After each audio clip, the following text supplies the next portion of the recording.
মামলা দায়ের করেছি। এই মামলা অন্তর্বর্তীকালীন সরকারের আমলে করা হয়েছে। দীর্ঘ সময় এই মামলার তদন্ত কার্যক্রম পরিচালনা করে আসছেন প্রসিকিউশন। ইতিমধ্যেই চিফ প্রসিকিউটর মহোদয় নতুন ভাবে এসেছেন জনাব আমিনুল ইসলাম সাহেব। উনি আসার পরে হেফাজুল ইসলামের মামলার অগ্রগতি এবং কার্যক্রম খুব দ্রুতগতিতে এগিয়ে যাচ্ছেন। উনি আন্তরিকভাবে আমাদের এই মামলাকে পরিচালনা করার জন্য এবং চূড়ান্ত পর্যায়ে নিয়ে যাওয়ার জন্য উনি এবং ওনার টিম কাজ করছেন।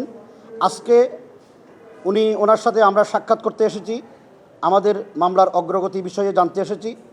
উনি আমাদেরকে জানিয়েছেন হেফাজুল ইসলামের 2013 সালের 5 মে শাপলা চত্বরে তৎকালীন ফ্যাসিস্ট আওয়ামী খুনি হাসিনা সরকার যে মেসাকার করেছিলেন, এটার যাবতীয় তথ্য উপাত্ত সমস্ত ডকুমেন্ট ওনারা কালেকশন করেছেন।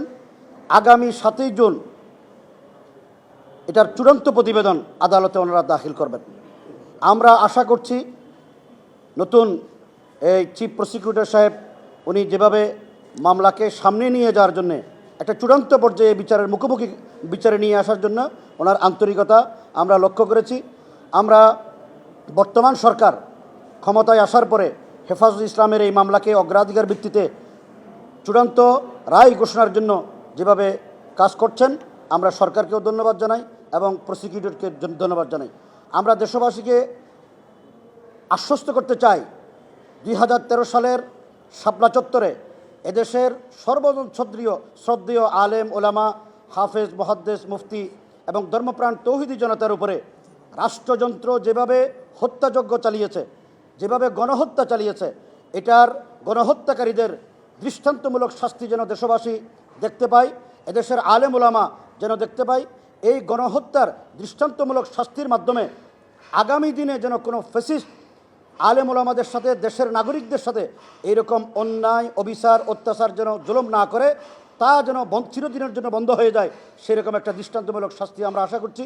আমরা দেশবাসীকে এটাও আশ্বস্ত করতে চাই যে হেফাজুল ইসলামের পক্ষ থেকে কোনো রাজনৈতিক দাবি নিয়ে আমরা আসি নাই।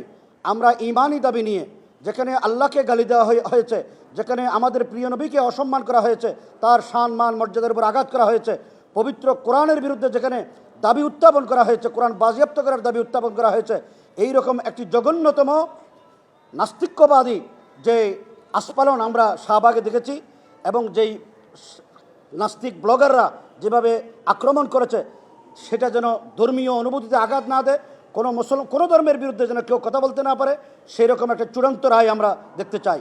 এবং আমরা আরও দেখতে চাই যারা এই ঘটনার সাথে, রাষ্ট্রের প্রধান এই হত্যাকাণ্ডের সাথে প্রধানমন্ত্রী খুনি শেখ হাসিনা সহ তার মন্ত্রী পরিষদের সদস্য, পুলিশ, র্যাব, বিজিবি, যৌথ বাহিনীর যে সমস্ত কর্মকর্তারা সেই দিন হাসিনার হুকুম পালন করতে গিয়ে এদেশের নিরীহ, নিরপরাধ, নিরস্ত্র মানুষদের উপরে এরকম গণহত্যা চালিয়েছে, তারা সবাইকে যেন এই বিচারের মুখোমুখি করে এটা দৃষ্টান্তমূলক যেন শাস্তির ব্যবস্থা হয়, সেই জন্য আমরা চিফ প্রসিকিউটর সাহেবকে দাবি জানিয়ে এসেছি।